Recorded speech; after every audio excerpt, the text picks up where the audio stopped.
Wabarakatuh. Pertama-tama marilah kita pada berpuji dan bersyukur kepada Allah SWT, sehingga pada pagi hari ini kita semua diberikan kesehatan sehingga bisa berkumpul di tempat ini dalam keadaan bahagia dan sehat. Kemudian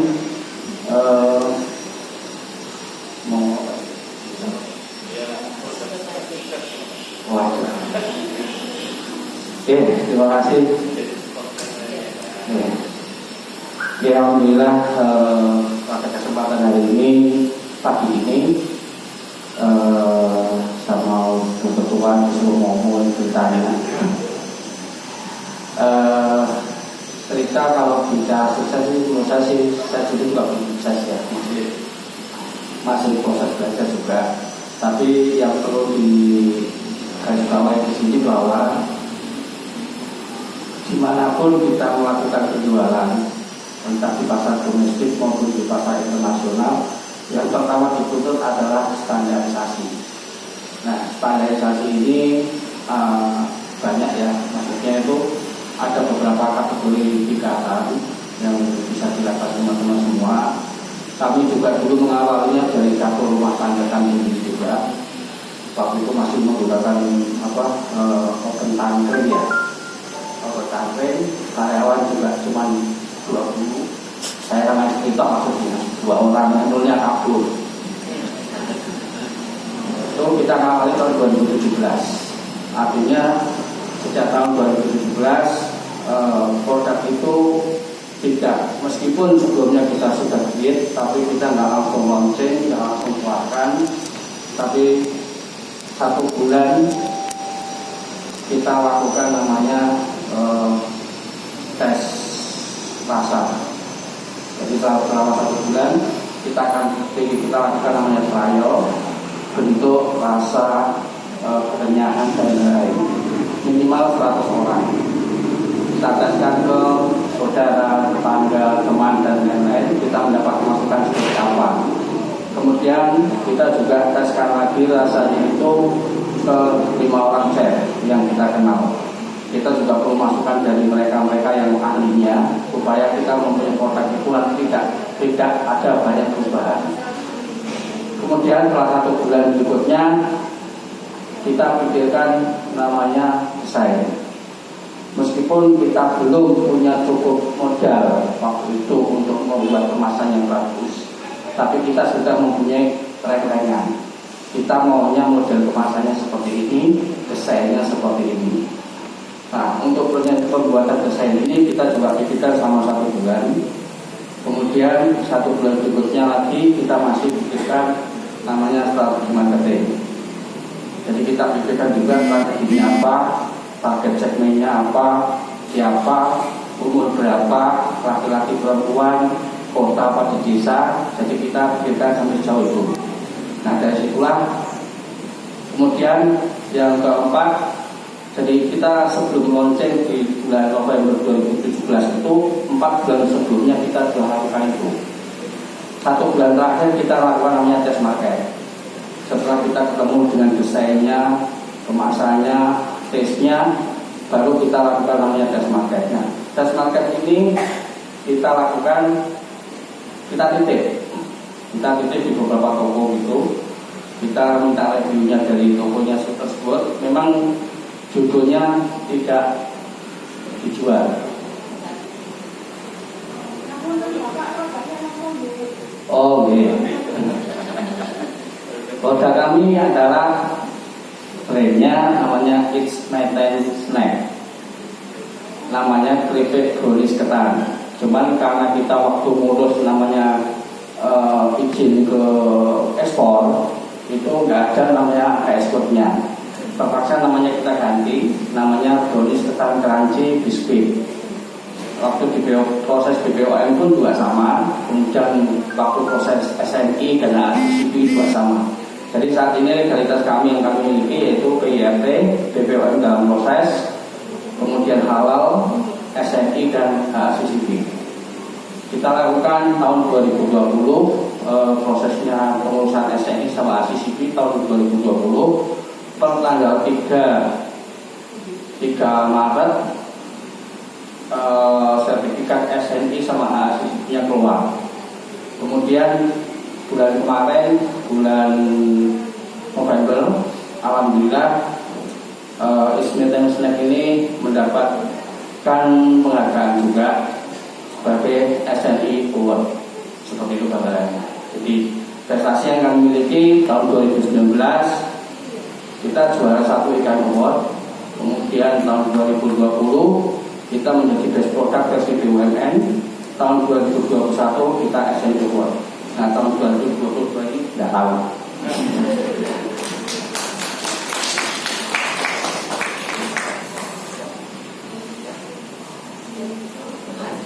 Jadi ini gambaran singkatnya.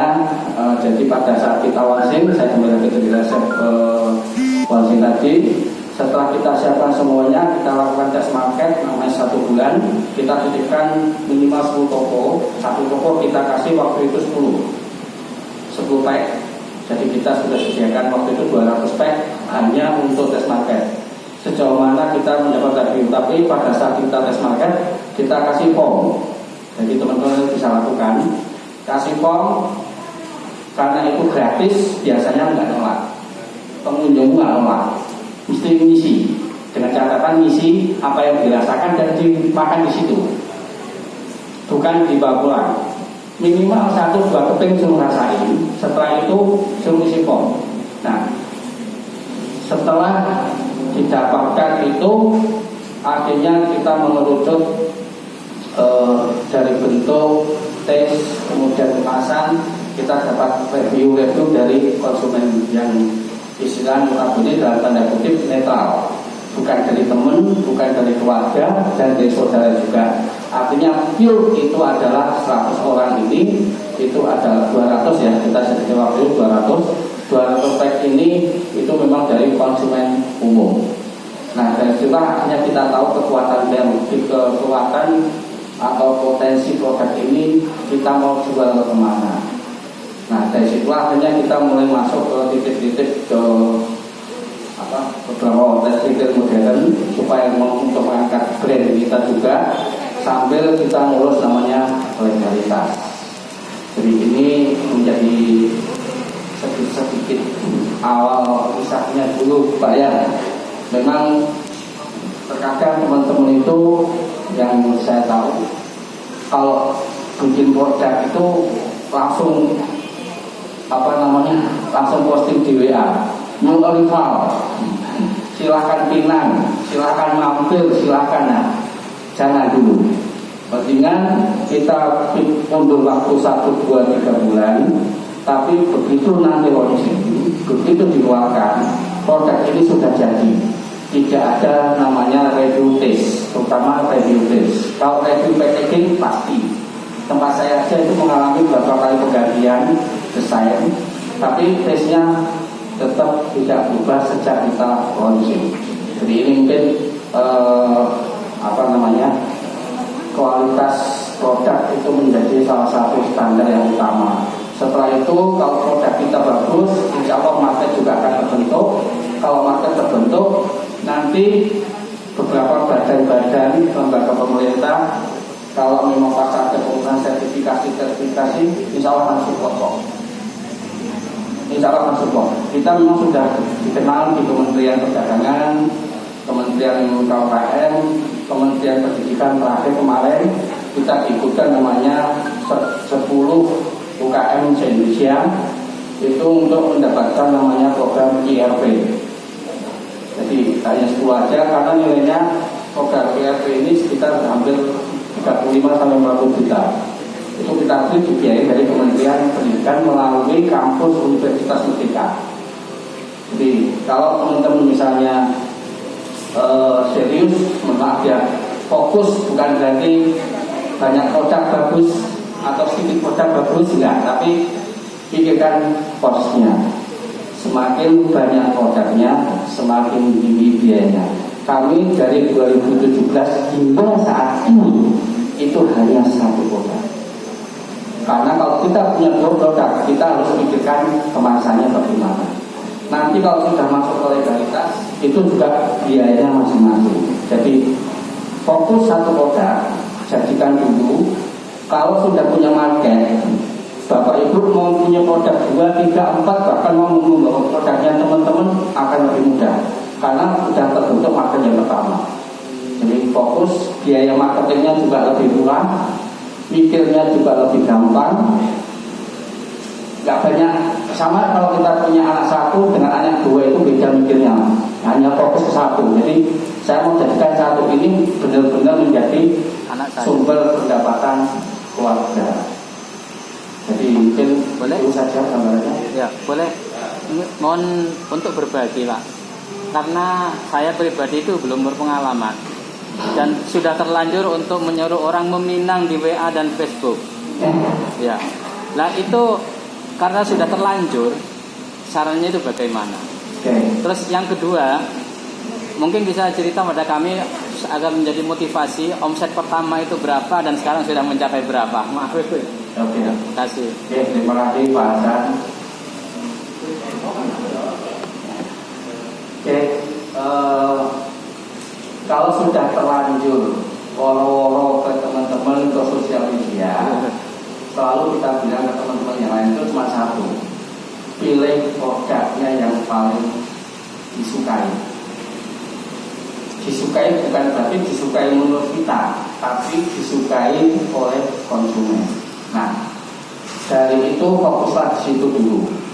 Jangan langsung hilangkan produk yang lainnya, tapi step by step. Kalau langsung dihilangkan, pelanggan juga akan hilang. Jadi satu fokus, tapi selalu disampaikan pelan-pelan, kasih tahu, Bu, mohon maaf, anggap aja ini ada 3 produk A, B, C. A ini adalah produk utamanya, produk B dan C kasih tahu kalau 3 bulan lagi itu kita discontinue. Jadi dari awal jangan bilang bulan depan Pak. Kalau bulan depan produk nomor B dan C akan kita hilangkan, nanti jadi pertanyaan. Jadi bisa disampaikan 3 bulan lagi produk B dan C ini akan kita discontinuekan. Dan konsumen nggak perlu alasan yang macam-macam. Cuma itu aja. Minimal kita jadi nanti misalnya, jadi selama nanti Bapak Ibu itu promosi di WA, selalu ikutkan produk yang utama dulu. Selalu. Biasanya cuma produk B dan C. A harus diikutkan. Jadi selalu 2 atau 3. Jadi misalnya ada 3 produk. Bulan pertama A, B, C. Bulan kedua A sama B, bulan ketiga A sama C. Nah seperti itu supaya nanti di masyarakat atau konsumen itu tidak jeglek, maksudnya kecewa dan lain-lain. Sementara sambil memaintain itu, Bapak Ibu fokuskan ke satu produk ini, dijadikan benar-benar apa yang menjadi kekurangannya produk kita, apa yang menjadi kelebihan. Kalau bingung cari kelebihan dan kekurangannya, Bapak Ibu bisa tulis di buku tulis kosong, jangan di lembaran, supaya nggak hilang. Tulis kelebihan produk A ini apa sebanyak-banyaknya, minimal 10. Kelebihan dan kekurangannya minimal 10. Semakin banyak jenengan bisa mengetahui kelebihan dan kekurangannya, akan mempermudah Bapak Ibu dalam proses melakukan promosi maupun penjualan. Karena dari kelebihan dan kekurangannya ini, nanti Bapak Ibu bisa membuat namanya tagline, bisa membuat namanya copywriting. Copywriting itu sangat penting buat bahasa-bahasa di media sosial. Kalau tagline itu untuk memperkuat brand kita. Contoh, bagaimana Oreo bisa menggeser produk-produk sebelumnya hanya dengan tagline digilah digital. Bagaimana kekuatan sebuah tagline teh pucuk bisa menggeser teh botol sosro hanya dari pucuknya. Hanya kan gitu aja Pak ya. Tapi hilang namanya teh botol sosro, penjualan langsung drop, sangat drop sekali. Itu hanya dari tagline. Makanya kita bisa membuat tagline yang bisa meruntuhkan perusahaan orang, produk orang, itu dari kelebihan dan kekurangan kita. Jadi kita sebagai produsen harus wajib tahu kelebihan dan kekurangannya kita. Oke. Kalau omset buka pada awal dulu tahun 2017 itu kita 600.000 pasar. Sudah termasuk oven, sudah termasuk loyang, sudah termasuk bahan baku. Karena kita nggak mau kalau bisa dikurangi waktu itu, tapi ternyata nggak bisa, dan kita mencoba belajar namanya finansial keuangan sederhana, walaupun masih sangat sederhana. Dari 600.000 kita bisa akhirnya, maaf, di omset tahun 2019 sebelum pandemi kita bisa mencapai satu bulan 25.000 per bulan. Akhirnya dari tahun 2019 karena kita bisa mencapai angka itu, kita sama kementerian akhirnya ditarik, kita dikasih namanya sesuatu yang untuk masuk ke pasar global. Kabarnya seperti itu pasar. Nah sekarang kapasitas produksi kami satu hari adalah 1.000 pack per hari Pak.